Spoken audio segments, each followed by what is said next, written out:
जय हिंद दोस्तों। देखिए, अब तक के वीडियो में हम लोग टैक्स के बारे में पढ़ रहे थे, जिसमें हम लोग डायरेक्ट टैक्स को क्लियर किए कि प्रत्यक्ष कर क्या होता है। जिसमें हमने इनकम टैक्स के बारे में पढ़ा और भी बहुत सारे टैक्स के बारे में पढ़ा, जिसमें इनकम टैक्स था हमारा। अब हम लोग इनडायरेक्ट टैक्सेस के बारे में पढ़ेंगे कि अप्रत्यक्ष कर क्या होते हैं, ठीक ना। अप्रत्यक्ष कर कैसे लगाए जाते हैं, क्या होते हैं, इसके अंतर्गत क्या क्या होता है, ठीक ना। देखिए, अप्रत्यक्ष कर या इनडायरेक्ट टैक्स वो टैक्स होता है ना जो जिस व्यक्ति पर लगाया जाता है उसके द्वारा नहीं वसूला जाता है। जैसे मान लीजिए, अगर ये पर्सन इनडायरेक्ट टैक्स दे रहा है और ये गवर्नमेंट है, तो गवर्नमेंट इनडायरेक्ट टैक्स डायरेक्टली इससे नहीं वसूलेगा, ठीक है। अब इसमें क्या होता है कि गवर्नमेंट एक बिचौलिए के माध्यम से ये टैक्स वसूलता है। जैसे मान लीजिए आप कोई प्रोडक्ट खरीदने जा रहे हैं, ठीक ना। एक प्रोडक्ट खरीदने जा रहे हैं आप, ठीक ना। ये व्यक्ति प्रोडक्ट खरीदा और इस व्यक्ति के द्वारा ये प्रोडक्ट बेचा गया, तो ये इस व्यक्ति को टैक्स दे देगा और फिर ये व्यक्ति इसको टैक्स देगा। जैसे साधारण तरह से समझे हम, तो जो इनडायरेक्ट टैक्सेस होते हैं ना, वो सर्विस और प्रोडक्ट पे लगाए जाते हैं। समझ रहे हैं, इनकम पे नहीं लगाए जाते, सर्विस और प्रोडक्ट। मतलब अगर आप कोई प्रोडक्ट खरीदने जाएंगे तो उस पर इनडायरेक्ट टैक्स लगेगा, ठीक ना। या कोई सर्विस लेंगे उस पर इनडायरेक्ट टैक्स लगेगा, ठीक ना। कोई भी इनडायरेक्ट टैक्स सर्विस और प्रोडक्ट यूज ना करने पे नहीं लगाया जाता है। इसीलिए इनडायरेक्ट टैक्स को हम ये भी कह सकते हैं कि यह एक जरूरी टैक्स नहीं होता है, ठीक ना। जैसे डायरेक्ट टैक्स के अंतर्गत जो इनडायरेक्ट टैक्स आता है वो एक मैंडेटरी या जरूरी टैक्स है, ठीक ना। अगर आपका इनकम हुआ है तो उस पर आपको टैक्स देना ही देना है, ठीक ना। यानी अगर आपका आय हुआ है तो उस पर आपको आयकर देना ही है, ठीक ना। लेकिन इनडायरेक्ट टैक्स आपको तभी देना है जब आप किसी सर्विस या प्रोडक्ट को खरीदते हैं, ठीक ना। या आप सर्विस लेंगे, जैसे सर्विस क्या, जैसे आप ट्रेन में बैठ रहे हैं, टिकट ले रहे हैं, तो जो ट्रेन में आप यात्रा कर रहे हैं वो क्या है, रेलवे के द्वारा दी गई सर्विस है। आप कहीं होटल या रेस्टोरेंट में जा रहे हैं तो भोजन के अलावा आपको जो अन्य सुविधाएं दी जाती हैं, जैसे आपका देख रेख, आपसे हेलो सर करके बोला जाता है, ये सारी जो फैसिलिटीज होती हैं जो नॉर्मल ढाबा पे आपको नहीं मिलता है वहां पे मिलता है, वो क्या है, सर्विस है। यानी जो कोई, जब किसी सेवा को लेने में आपको वस्तु प्राप्त नहीं हो रहा है, मतलब कोई वस्तु आपको नहीं मिल रहा है, उसके अतिरिक्त जो भी मिल रहा है वो सारे सेवाएं हैं। जैसे आप हवाई जहाज में यात्रा कर रहे हैं, ट्रेन में यात्रा कर रहे हैं, जैसे आप कहीं कोचिंग में जाके एडमिशन ले रहे हैं, यूनिवर्सिटी में जाके एडमिशन ले रहे हैं, ये सब सर्विस के अंतर्गत आएगा, क्योंकि इसके अंतर्गत आपको कोई वस्तु नहीं दिया गया है, ठीक ना। आपको क्या दिया गया है, आपको सर्विस दिया गया है। जैसे आप कहीं कोचिंग पढ़ने जाते हैं तो आपको कोई वस्तु थोड़ी थमाता है कि भाई लो ये वस्तु, अब आज से तुम अब ये वस्तु ले और जाओ, नहीं। वो आपको क्लास में बैठाता है और आपको पढ़ाता है। तो यही होता है, सर्विस में आपको कोई वस्तु नहीं मिलता। तो सीधा सीधा बात है कि इनडायरेक्ट टैक्सेस आप पर कब लगता है, जब आप तो कोई वस्तु खरीदेंगे और या कोई सर्विस लेंगे। अगर आप वस्तु और सर्विस नहीं लेते हैं तो आप पे इनडायरेक्ट टैक्सेस नहीं लगाया जाता, सिंपल सा बात है। लेकिन डायरेक्ट टैक्स में जो इनकम टैक्स होता है वो आप अगर आय कर लिए, ठीक ना, और आप इनकम टैक्स नहीं दे रहे हैं तो इसका मतलब क्या, आप कानूनन अपराध कर रहे हैं, ठीक ना। लेकिन आप इनडायरेक्ट टैक्स नहीं दे रहे हैं तो कानूनन अपराध नहीं कर रहे हैं। जब प्रोडक्ट खरीदेंगे तभी तो देंगे इनडायरेक्ट टैक्स। जब आप एडमिशन ही नहीं लेंगे तो उस पर इनडायरेक्ट टैक्स कहां से देंगे, ठीक ना। जब आप ट्रेन का टिकट ही नहीं लेंगे तो आप इनडायरेक्ट टैक्स कहां से देंगे। तो देखिए, बेसिकली इनडायरेक्ट टैक्सेस क्या होता है ना, ये जिससे वसूला जाता है उससे डायरेक्ट नहीं लिया जाता, वो किसी के माध्यम से लिया जाता है, ठीक ना। किसी दुकानदार के माध्यम से लिया जाएगा, कंपनी के माध्यम से लिया जाएगा, ठीक ना। तो ये होता है इनडायरेक्ट टैक्स। अब इनडायरेक्ट टैक्सेस के अंतर्गत कौन कौन से टैक्स आते हैं उनके बारे में थोड़ा थोड़ा पढ़ेंगे, ठीक ना। जैसे हमारा आता है एक्साइज ड्यूटी, ठीक ना, जिसको हम बोलते हैं उत्पादन कर। फिर आता है कस्टम ड्यूटी, जिसको बोलते हैं सीमा शुल्क या सीमा कर जो भी। फिर उसके बाद आता है वैट, वैल्यू एडेड टैक्स। फिर उसके बाद आता है हमारा सर्विस टैक्स। ठीक ना। अब थोड़ा थोड़ा इसके बारे में समझते हैं। एक्साइज ड्यूटी क्या होता है? एक्साइज ड्यूटी का मतलब होता है ना कि जब आप किसी वस्तु का उत्पादन करेंगे तो उस पर जो टैक्स लगता है, मतलब मान लीजिए कि सैमसंग का मोबाइल है, वो कहीं बन रहा है, यानी सैमसंग के मोबाइल का उत्पादन हो रहा है, तो जब आप किसी वस्तु का उत्पादन करेंगे ना, तो उस पर जो टैक्स लगता है वो उत्पादन टैक्स, उत्पादन कर या एक्साइज ड्यूटी होता है। उसके बाद कस्टम ड्यूटी क्या होता है? जब विदेश से कोई सामान मंगाते हैं, ठीक ना, जब विदेश से कोई सामान मंगाते हैं तो सफेद का पहन के वहां पे अधिकारी होते हैं, वही आपका कस्टम ड्यूटी वसूलते हैं या सीमा शुल्क वही लेते हैं, जिसको हम लोग बोलते हैं कस्टम ऑफिसर। जैसे आप देखेंगे कि फिल्मों में कि कोई पेट के अंदर सोना भर के ला रहा है, ठीक ना, तो जब एयरपोर्ट पर उतरता है तो उसको देखा जाता है, बोला भाई क्या लिया है, तो मछलियां चोई चोई करने लगता है कि नहीं भीतरा लग रहा है कुछ लिया है, ठीक ना। तो क्यों वो पकड़ा जाता है? क्योंकि उसको उसने कस्टम ड्यूटी नहीं दिया है। अगर आप सोना भी ला रहे हैं और उस पर आप कस्टम ड्यूटी दे देंगे तो फिर वो अवैध नहीं है, उसको आप ला सकते हैं, ठीक ना। फिर उसके बाद सर्विस टैक्स हमने बताया है कि आप जब किसी कंपनी किसी संस्था से सर्विस लेते हैं उस पर जो टैक्स लगता है उसको सर्विस टैक्स कहते हैं। सर्विस के अंतर्गत में क्या क्या आ जाएगा आपका? जैसे आप कहीं एडमिशन ले रहे हैं, ठीक ना, रेलवे का टिकट ले रहे हैं, ट्रेन एयर एयर टिकट ले रहे हैं, ठीक ना, या किसी रेस्टोरेंट में खाना खा रहे हैं, किसी होटल में, जैसे मान लीजिए आप कई बार किसी होटल में जाते हैं और स्टे करते हैं, ठीक ना, कमरे में, उस पर भी आपको सर्विस टैक्स देना पड़ता है, ठीक ना। तो सर्विस टैक्स का मतलब बेसिकली मतलब ये होता है कि जिसमें आपको कोई वस्तु नहीं दी जाती, ठीक ना, सिर्फ आपको सेवा प्रदान किया जाता है, ठीक ना।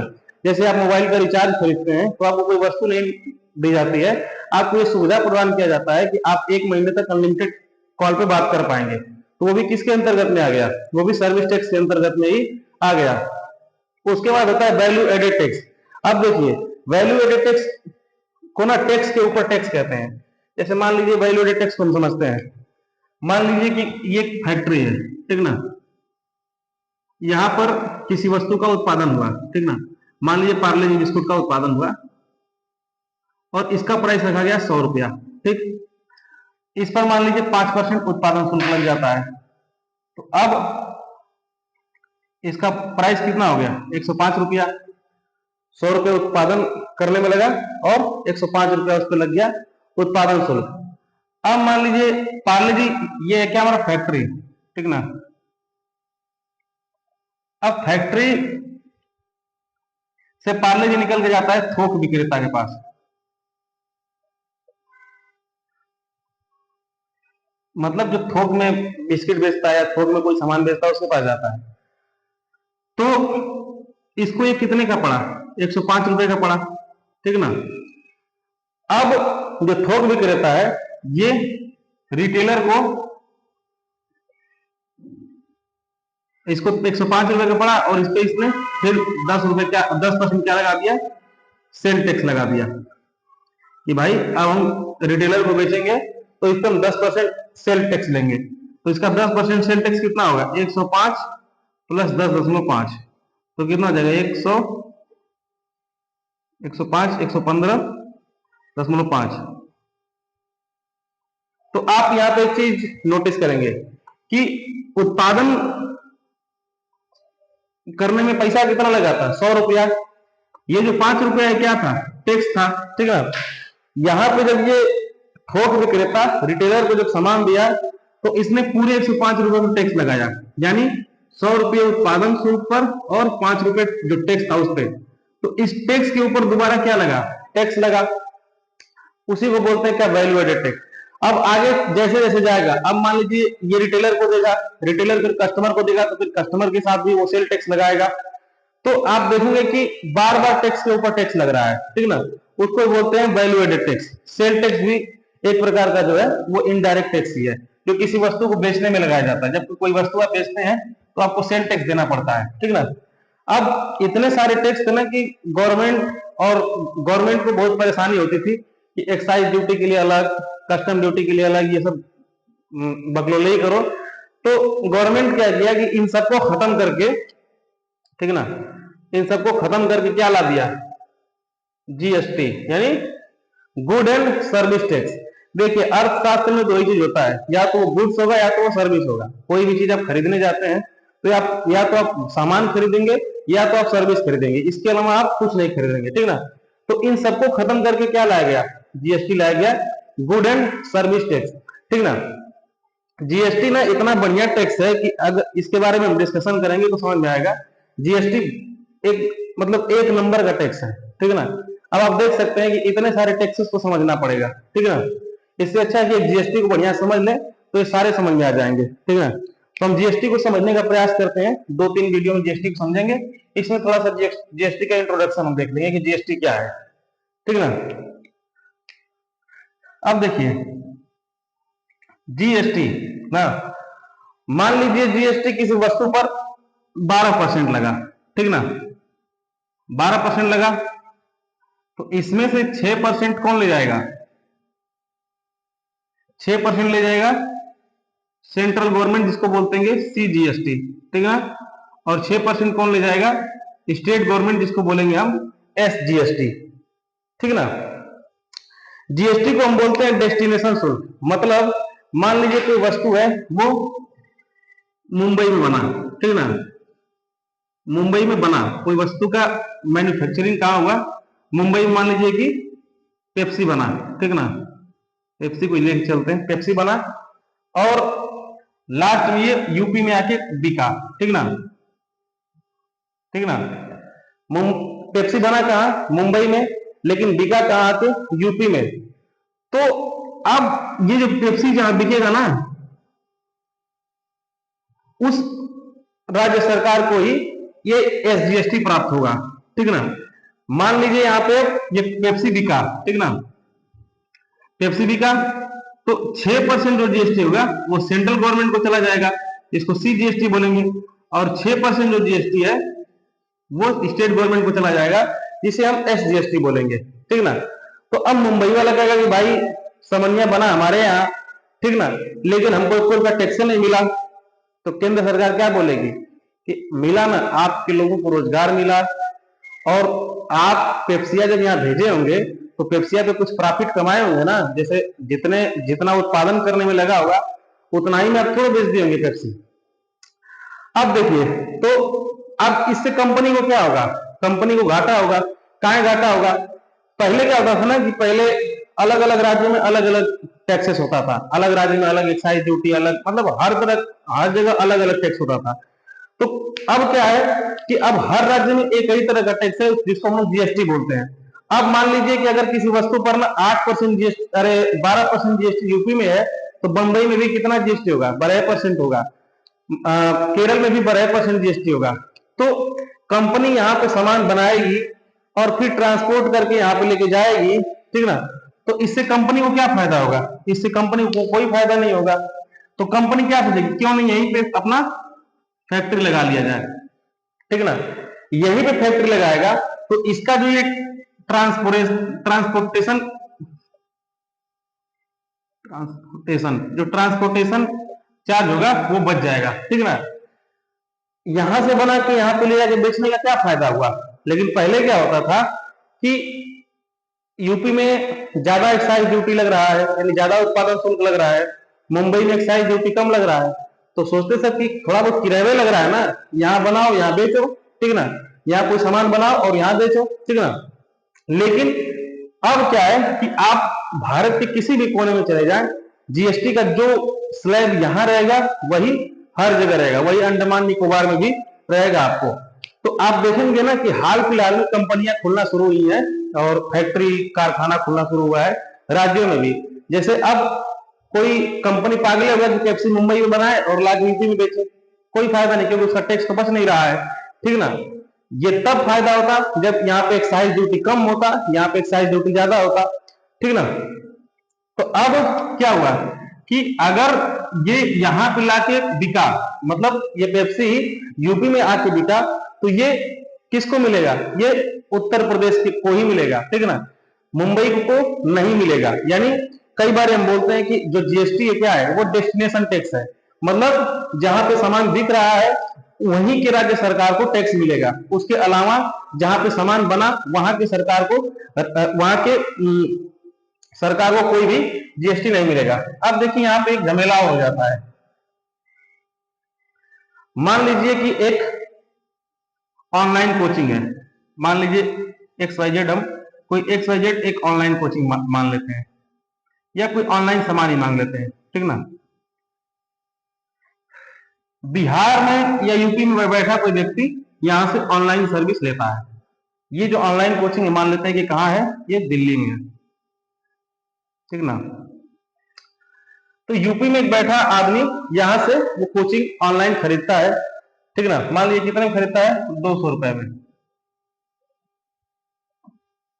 यूपी का आदमी दिल्ली की एक कोचिंग का बैच लेता है 200 रुपए में, ठीक ना। तो इस पे जैसे एजुकेशन के में 18% जीएसटी है, तो इस पे 9 रुपया CGST और 9 रुपया SGST। तो इस कंडीशन में ये जो SGST है वो कौन लेगा, दिल्ली लेगा कि यूपी लेगा? क्योंकि जो व्यक्ति ऑनलाइन कोचिंग खरीदा, ठीक ना, वो कहां का था, वो यूपी का था, समझ रहे हैं। वो व्यक्ति कहां का था, यूपी का था। कोचिंग कहां से खरीदा, दिल्ली का। अब कॉन्सेप्ट हमने क्या पढ़ा है कि जीएसटी क्या है, एक डेस्टिनेशन टैक्स है, यानी जहां पे माल बिकेगा टैक्स वहीं से मिलेगा, ठीक है ना, मतलब टैक्स वहीं के गवर्नमेंट को मिलेगा। देखिए 9 रुपया सेंट्रल गवर्नमेंट ले लेगा, इसमें तो कोई झमेले नहीं है, ठीक ना। तो इस कंडीशन में क्या होता है ना कि IGST, जैसे आप ऑनलाइन कोई सामान खरीदेंगे तो उसमें SGST लिख के नहीं आएगा, उसमें IGST लिख के आएगा। अब ये 200 रुपया पर जो टैक्स लगा 18% टैक्स लगा, तो 18 रुपया लिख दिए, ठीक ना। तो 18% टैक्स लगा, तो ये 36 रुपया सीधे सीधा किसके पास चला जाएगा, ये जीएसटी का जो ऑफिस, जीएसटी का जो ऑफिस है वहां पे 36 रुपया टैक्स चला जाएगा। तो जीएसटी ऑफिस क्या करेगा, 36 रुपया में से 18 रुपया तो बिना किसी से पूछे किसको भेज देगा, सेंट्रल गवर्नमेंट को भेज देगा, ठीक ना। बाकी 18 रुपया कैसे पता करेगा कि मान लीजिए जो बैच है, कोई बच्चा यूपी का खरीदा है, कोई राजस्थान का खरीदा है, कोई हरियाणा का खरीदा है, तो ये जीएसटी ऑफिस इतना पता नहीं लगाने जाएगा, ये सीधा सीधा 18 रुपया उठा किसको दे देगा, जहां की कोचिंग संस्था रहेगी, यानी दिल्ली को सीधा सीधा मिल जाएगा। मतलब अगर आप कोई ऑनलाइन सामान खरीदते हैं तो ऑनलाइन सामान में जो स्टेट जीएसटी होता है वो उसी राज्य को मिलता है जहां पर वो कंपनी, वो संस्था, वो कोचिंग होती है, ठीक ना। अगर ऑफलाइन कोचिंग करने जाएंगे तब तो सीधी सी बात है कि आप दिल्ली में गए ऑफलाइन कोचिंग करने, तो वो दिल्ली सरकार को आपका जीएसटी दे दिया जाएगा, ठीक ना। 100 रुपया जीएसटी लगा, तो मतलब 100 रुपये का बैच खरीदे दिल्ली में जाके, तो 9 रुपया सीधे सीधा सेंट्रल गवर्नमेंट ले लेगा और 9 रुपया स्टेट गवर्नमेंट ले लेगा। लेकिन आप यूपी में बैठ के दिल्ली का कोचिंग खरीद रहे हैं तो यूपी सरकार को वो जीएसटी नहीं मिलेगा, वो जीएसटी किसको मिलेगा, वो दिल्ली सरकार को ही मिलेगा, ठीक है ना। तो एक ये ओवरव्यू हम कह सकते हैं जीएसटी के बारे में, ठीक ना। तो जीएसटी आने से पहले देखिए क्या होता था, जीएसटी आने से पहले ये था कि मान लीजिए कोई सामान गुजरात में बना, ठीक ना, तो उस पर बनते ही क्या लग गया, एक्साइज ड्यूटी, एक्साइज ड्यूटी, ठीक ना। अब ये सामान बन के आया बिहार में, ठीक ना, बिहार में बिकने आया, ठीक ना। अब बिहार में जब बिकेगा तो उसमें क्या लग जाएगा, सेल टैक्स, ठीक ना। तो इसी तरह से ना एक ही समझिया पे बार बार टैक्स लगता था, ठीक ना, एक्साइज ड्यूटी फिर सेल टैक्स, मतलब बार बार टैक्स लगता था। तो इस सबको खत्म करके जीएसटी ला दिया गया। जीएसटी लाने से सबसे ज्यादा फायदा उन राज्यों को हुआ ना जहां पे लोग कारखाना लगाने से डरते थे या कारखाना नहीं लगाना चाहते थे, ठीक ना। क्योंकि अब जानते हैं कि वो अगर कहीं और कारखाना लगा के वहां पे सिर्फ सामान बेचने जा रहे हैं तो इनसे उनका ट्रांसपोर्ट खर्च बहुत ज्यादा लग जाएगा, ठीक है ना। तो यही है, अभी जीएसटी को हम एक मतलब बस परिचय दिए हैं कि क्या है जीएसटी। अब इसके बारे में डिटेल में हम कल पढ़ेंगे, ठीक है ना। जय हिंद।